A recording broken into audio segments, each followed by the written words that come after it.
Hi అండి, ఎలా ఉన్నారు? Welcome to my channel. ఈరోజు మనము రెస్టారెంట్ స్టైల్లో రవ్వ దోశని తయారు చేసుకుందాము. చూడండి, రవ్వ దోశకు కావాల్సిన పదార్థాలు: రవ్వ దోశకి 1 కప్పు రవ్వ తీసుకున్నాను. తర్వాత వచ్చి ఒక అరకప్పు బియ్యపిండి తీసుకున్నాను. 1 కప్పు మజ్జిగ తీసుకున్నాను.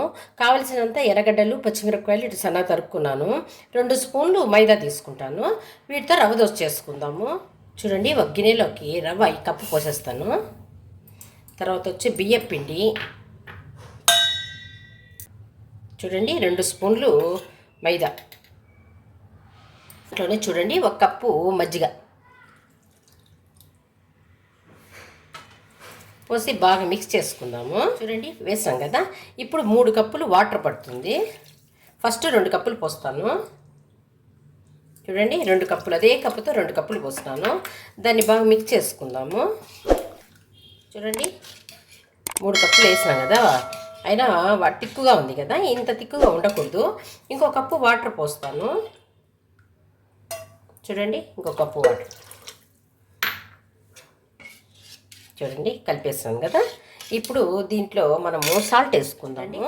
ఒక 3/4 స్పూను సాల్ట్ వేసినాను. సాల్ట్ వేసేసి బాగా కలిపేసి ఒక పక్కన పెట్టేద్దాము. చూడండి, మూతేసేసి ఒక 15 నిమిషాలు పక్కన పెట్టేద్దాం. మనం రవ్వ దోశలోకి పచ్చడి చేసుకుందాము. దానికి నేను శనక్కాయ పప్పులు, శనగపప్పు తీసుకున్నాను. ఈ 10 పచ్చిమిరపకాయలు తీసుకున్నాను. చూడండి, వీటిని బాగా వేయించుకున్నాను. నేను శనక్కాయ పప్పుల్ని వేయించుకున్నాను, ఆయిల్ లేకుండా వేయించుకున్నాను. వీటిని మిక్సీ జార్లో వేస్తున్నాను. చూడండి, ఈ కప్పుతో 2 కప్పులు శనక్కాయ పప్పులు, 1 కప్పు శనగపప్పు వేసుకున్నాను. ఒక 10 పచ్చిమిరపకాయలు వేసుకున్నాను. దాంట్లో ఒక 4 తెల్లగడ్డ పాయలు వేసుకున్నాను. చూడండి, కొద్దిగా చింతపండు, కొబ్బరి, ఒక చిన్న ముక్క కొబ్బరిని చిన్న ఇట్లా ముక్కలుగా తరుక్కొని దాన్ని వేసేసుకుంటాను. 1/2 స్పూను రాక్ సాల్ట్ వేసుకుంటాను. వేసి గ్రైండ్ చేసుకుందాము. చూడండి, మిక్సీలో వేసుకున్నాను. పచ్చడి బౌల్లోకి తీసుకుంటాను.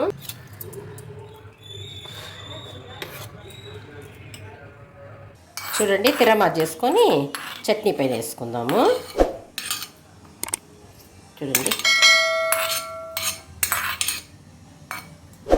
చూడండి 15 మినిట్స్ అయింది పిండి. దీంట్లో మనం ఏం చేద్దామంటే కరివేపాకుని చిన్న ముక్కలుగా తరిగి వేసేద్దాము. బాగా కలుపుకొనేస్తాం. చూడండి, ఫస్ట్ పెనంకి ఆయిల్ వేసి తర్వాత ఆనియన్తో ఇట్లా రుద్దాలన్నమాట. బాగా రుద్దేసుకొని చూడండి,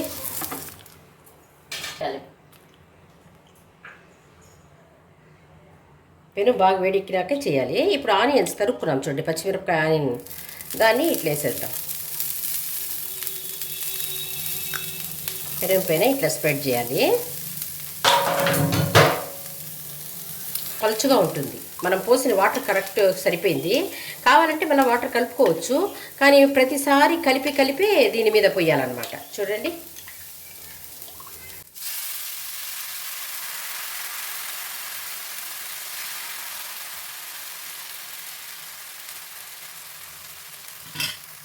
మేము హైలోనే పెట్టాలి.